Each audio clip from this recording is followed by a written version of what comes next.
Well, hello, friends. How's it going? It's Katie Rubin from the road. Oh my God. I can't even smile because I have desert mouth.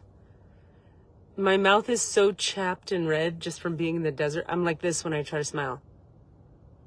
It hurts. You see, it's all chapped. You see it. Hi. I can't smile at you. Okay, I'm going to break it. Ready? Here we go. Ah, I smiled. Now I can do it. Oh my God, my poor face.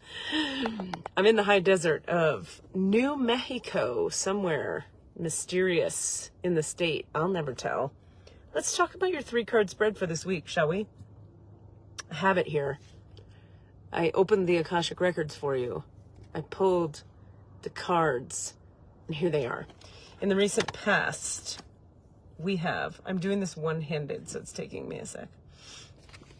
We have the intention card with our favorite little owl with his little quill at the top of the egg. In the present moment, we have the bone collector card. Always a useful reminder card about how we're speaking to ourselves and what we believe about ourselves. Outcome card is the stuck in the mud elephant card.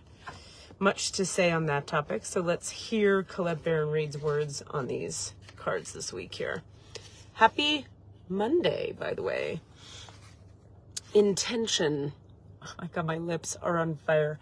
Also, something that happens to me in the desert is like the insides of my nose, this is very common, I think, get really dry and cracky and they bleed. So I'm like blowing my nose and blood's coming out, and it's not a bloody nose, it's like just skin being like, where is the moisture? Okay. Intention. Deliberate, clear intentions have the power to change your world. Your objectives will be fulfilled at this time. Hi, Marcy Lester. Inspired intentions are like magic arrows shot into the sky.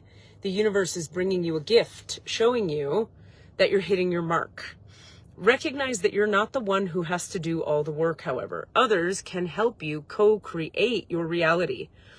You connect to the power of your intention, sending it out into the field, then allow for synchronicity to work its magic. Perhaps the good intentions of others will inspire you to send out beautiful ones of your own. Own the life you want to lead and live deliberately with clarity and detachment. So we make our intentions. I love how she reminds us about clarity and detachment.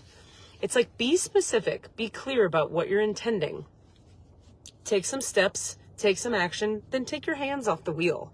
It's kind of how I would say it, is like, just let go of the driver position and trust that the universe is gonna, the quantum entanglements of reality start to pull us closer to that which is correct for us.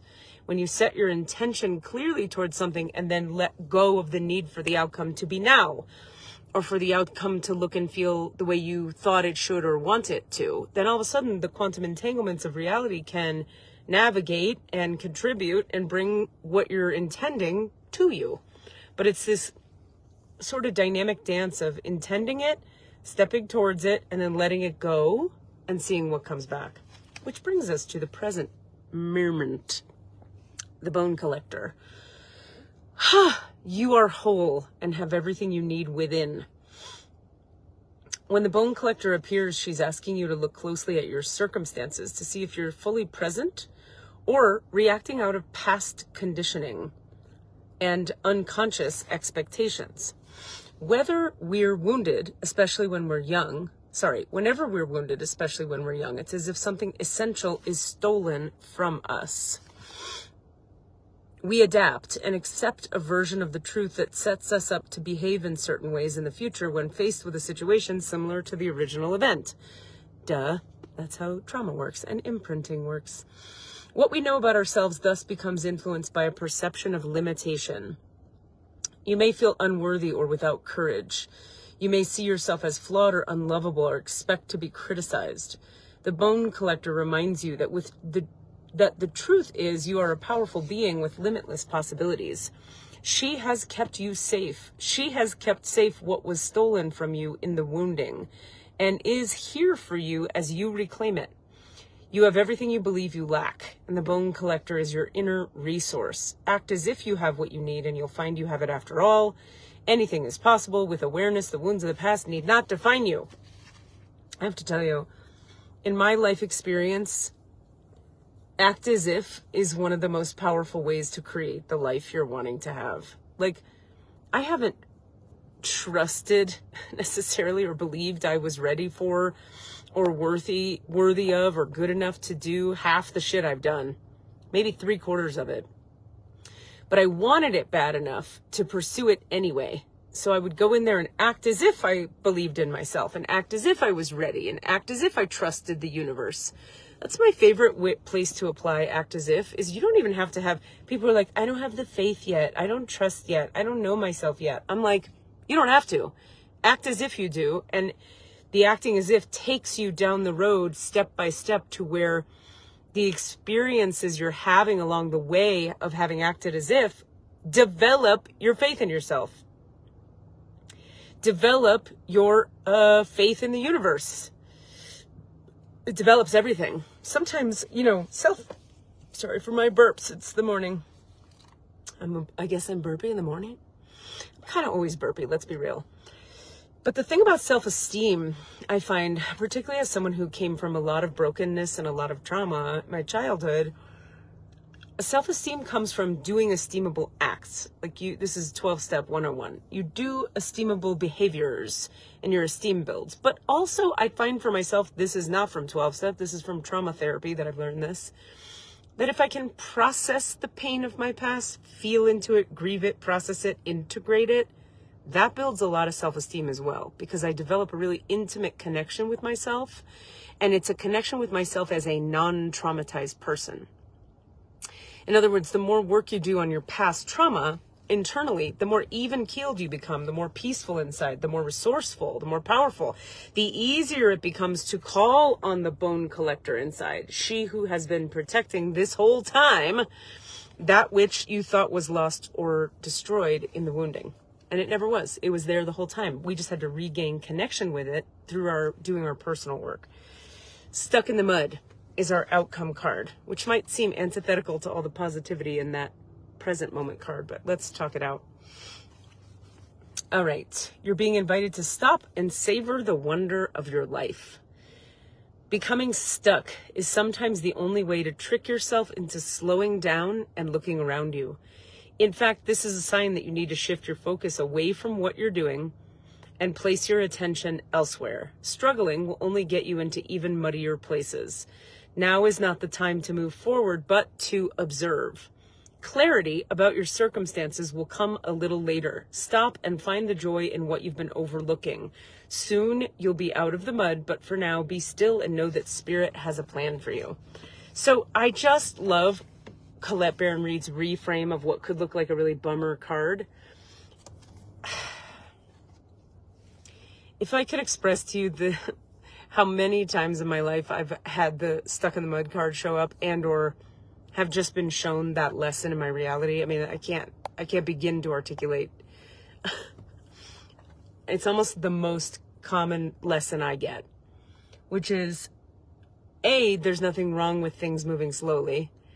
If things are moving slowly, it doesn't mean they're not happening. It means it's time to be here. Take a breath. Feel into your belly. Where are your feet? Feel into your feet. Connect with the bottoms of your feet right now as I talk. Feel the bottoms of each toe and the balls of the feet and the heels. That's where you are. You're here in the belly and the heart and the feet. The mind and all of its machinations is not going to help you get through whatever mud you're stuck in right now. So why not savor the moment that you're in? Being slowed down or stuck in the mud is about looking around and going, what a beautiful sky. My water is so delicious. I'm so grateful for my friends. Let's make some jokes. Let's watch a movie. Let's be here now and find the joy and the pleasure in the be here now. Not the easiest practice in the world, but that's why we need the cards, you guys. That's why we do the 3-card spreads. I don't remember that shit all the time at all. And that's why I love doing these readings for you guys and for myself, because I need the reminders all the time. You know, the old saying, teachers teach what they teach because they need to know it and they need to learn it. I am the biggest recipient of the content I deliver. I'm the one who needs it more than anyone else. So I'm right there with you, learning how to be present in the mud or the not mud.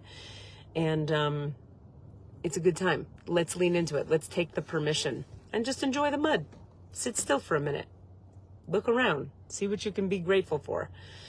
In the meantime, when you're ready to do some deep dive trauma healing, integration work, energy work, spiritual alignment, spiritual activation, when you're ready to find out what your best spiritual practice is, when you're ready to ask questions of your Akashic records and your guides and your higher self and your soul, head on over to katierubin.com, book your session. Let's see, what classes do I have coming up? Stand-up comedy writing level 2, which is the performance class, begins early May. Check out firstcoastcomedy.com for info about that. My writing and alignment class, the online class you could take from anywhere in the world for any type of writer, not just comedians, starts again April 20th, Thursday, the week of the 20th. Email me if you have questions or message me here if you have questions. Writing and alignment, we meet twice a week. Star Beings class begins not this week, but next week. Thursday mornings. We're starting on April 13th. This is a 6-week energy healing class. It's a very deep, very fast-moving energy healing class. So this is a class for people who've traveled a little bit on the healing path and are ready to really sort of rocket their journey forward, clear a ton of trauma, know yourself more intimately, align yourself spiritually, process your emotions, get integrated with your human design. We do a lot and we do it quickly in that class. So message me if you have questions. I love you people. I'm going to go buy some chapstick now.